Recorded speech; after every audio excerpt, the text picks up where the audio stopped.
संबोधित कर सकते हैं।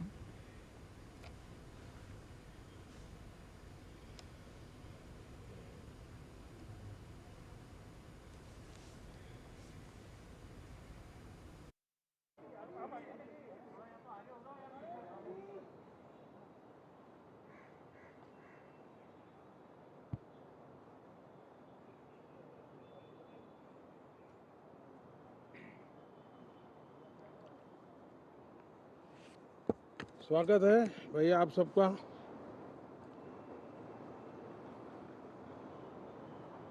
मानसून का भी कुछ लाभ नजर आ रहा है और मानसून सत्र भी प्रारंभ हो रहा है। मानसून हो या मानसून सत्र, अगर दोनों प्रोएक्टिव हो तो बहुत ही प्रोडक्टिव होते हैं।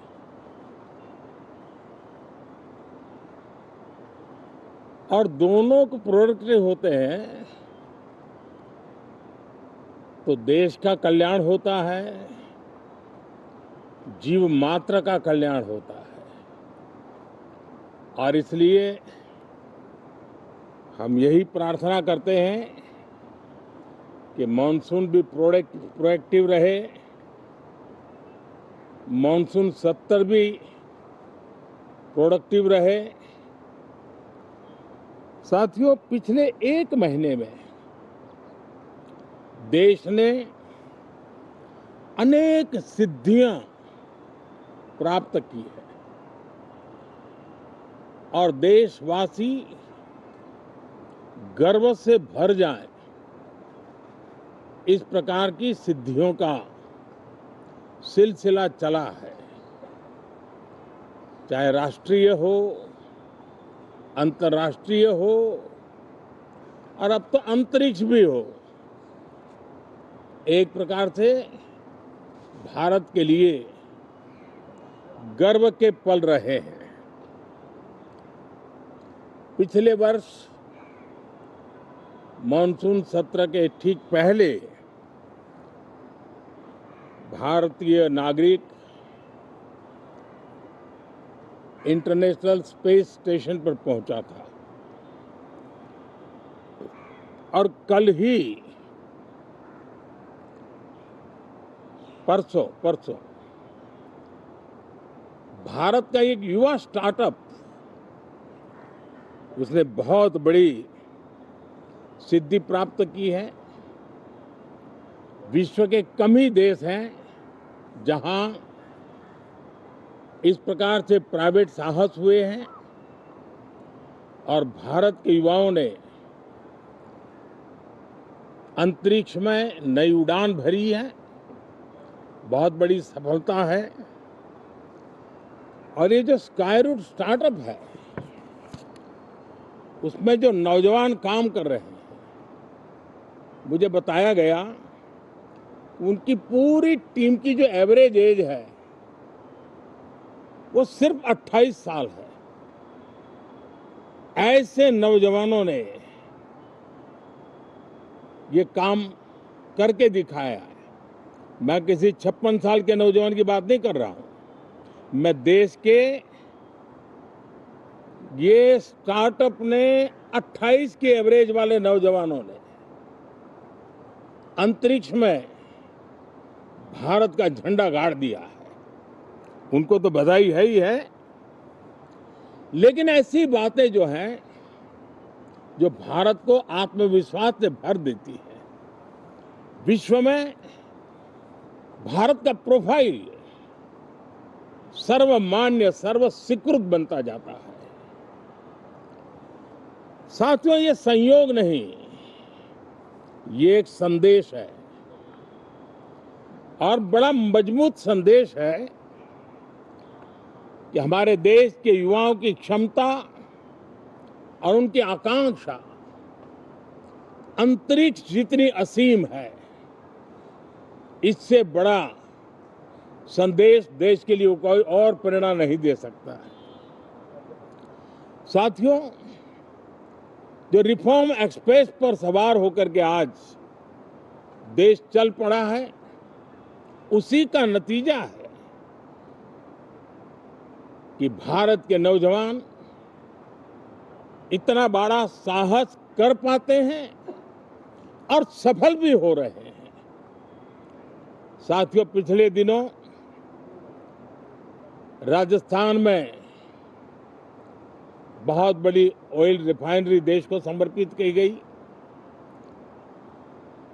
पिछले कुछ सप्ताह पहले एक सेमीकंडक्टर प्लांट यानी तीसरा देश को समर्पित किया गया। अभी कुछ दिन पहले ग्रीन हाइड्रोजन से चलने वाली ट्रेन, और विश्व में बहुत कम देश ऐसे हैं कि जिनके पास ये सुविधा है, लेकिन भारत ने जो हाइड्रोजन ट्रेन देशवासियों को समर्पित की है वो सबसे ताकतवर इंजन वाली है और सबसे लंबी है। ये अपने आप में भारत के वैज्ञानिक, भारत के इंजीनियर्स, भारत के इनोवेटर्स, भारत के उद्यमी, भारत के श्रमिक, ये जो एक लक्ष्य लेकर के देश के लिए जी रहे हैं, देश के लिए काम कर रहे हैं, उसी का परिणाम है। साथियों, हम भली भांति जानते हैं और पूरी दुनिया चिंतित भी है। लगातार कहीं न कहीं युद्ध की स्थितियां बनती रही है। पश्चिम एशिया के युद्ध के कारण भारत जैसे देश जो एनर्जी के लिए औरों पर डिपेंडेंट है, उनके लिए ये पश्चिम एशिया का युद्ध एक बहुत ही बड़ा संकट का कारण रहा। Petrol, diesel, LPG, fertiliser, chemicals, यानी हर विषय में अनेक बाधाएं, अनेक संकट आए। उसके बावजूद भी भारत 7.7% के ग्रोथ से दुनिया की मेजर इकोनॉमी में सबसे तेज गति से आगे बढ़ने वाला देश बन के रहा। ये भारत के सामर्थ्य का परिचायक है। भारत किस प्रकार से उत्साह और उमंग के साथ नई ऊंचाइयों को पार करना चाहता है, उसकी इसमें एक झलक है। और ऐसे में जब ये मॉनसून सत्र आरंभ हो रहा है, देश ने स्पीड पकड़ ली है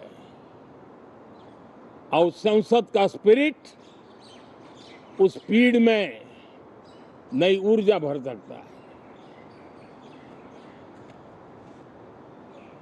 सकारात्मक स्पिरिट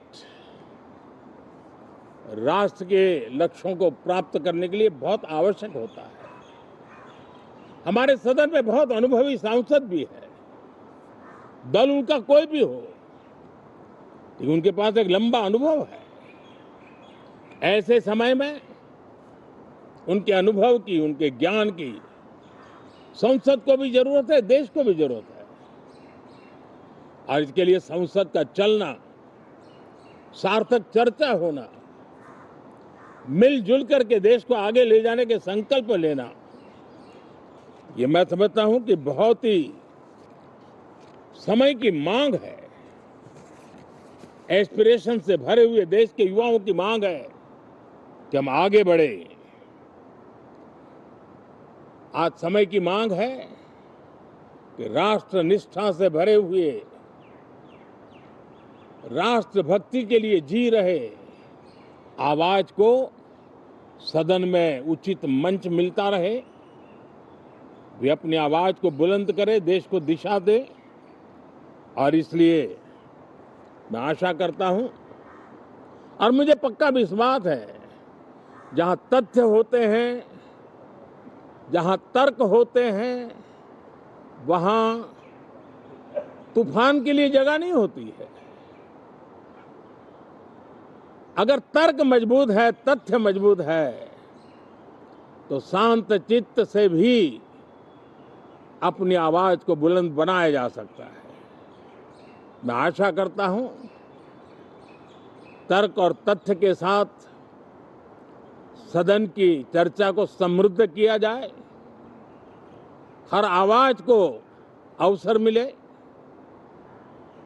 हर विचार को सम्मान मिले। ये संसद की हमारी भूमिका है। मैं सभी सांसदों से बढ़ चढ़ करके इस सदन में हिस्सा लेने के लिए निमंत्रित करता हूं। आज सुबह स्पीकर महोदय जी ने भी सोशल मीडिया के माध्यम से देश के सांसदों का स्वागत करने के अपने भाव को व्यक्त किया है। मैं भी उसमें अपना स्वर मिलाता हूं। आप सबका बहुत बहुत धन्यवाद। नमस्कार।